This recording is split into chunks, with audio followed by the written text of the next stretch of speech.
আজ আমার মামলামুক্ত দিবস। দীর্ঘ 4 বছর মামলার যুদ্ধ শেষে 2019 সালের 21শে অক্টোবর মামলা থেকে মুক্ত হয়েছিলাম। মাদারীপুর জেলা আওয়ামী লীগের সাধারণ সম্পাদক কাজল কৃষ্ণ দে আমার বিরুদ্ধে 5 কোটি টাকার মানহানির মামলা দিয়েছিলেন।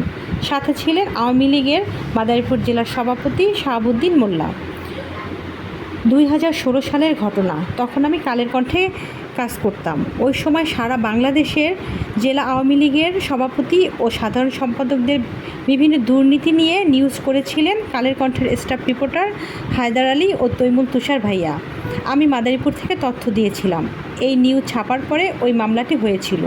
তখনকার সময়ে প্রভাবশালী আওয়ামী লীগের নেতাদের বিরুদ্ধে লিখে আবার তাদের দেয়া মামলায় টিকে থাকা ছিল কষ্টকর ব্যাপার। তবুও আমি একা একা যুদ্ধ করেছি। মাসে মাসে আদালতে গিয়ে হাজির হতে হয়েছিল। ওই সময় আমার মামলার আইনজীবী ছিলেন অ্যাডভোকেট রেজাউল করিম রেজা। তিনি আমার ননদের স্বামী, তাই মামলার ব্যাপারে তার আন্তরিকতার অভাব ছিল না। তিনি খুব সুন্দর করে মামলাটি পরিচালনা করেছিলেন।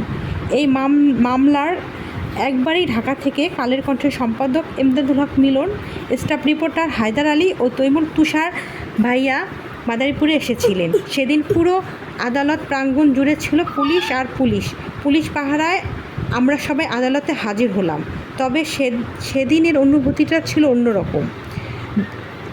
2 বার মামলা খারিজ করে দেওয়া হয়। এরপর 3য়বার আবার মামলা করা হয়। 2019 সালের 21শে অক্টোবর মামলা রায়ের দিন ছিল। ইতিমধ্যে শহর জুড়ে ছড়িয়ে পড়ে আমার 6 মাসের জেল হবে।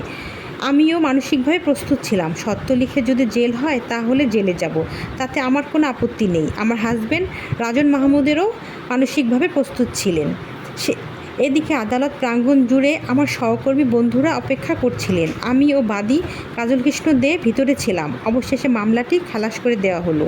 আমি সসম্মানে বের হতেই দেখলাম আমার সহকর্মী বন্ধুরা ফুল হাতে আমার জন্য অপেক্ষা করছে। তারা আমাকে এত ভালোবাসে তা সেদিন কাছ থেকে দেখে উপলব্ধি করেছিলাম। আজ আমার জীবনের সেই দিনটি। আমার সহকর্মী বন্ধুদের প্রতি অনেক ভালোবাসা ও কৃতজ্ঞতা।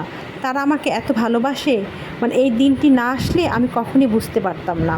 তাই সহকর্মী বন্ধুদের প্রতি আবারও আমার ভালোবাসা।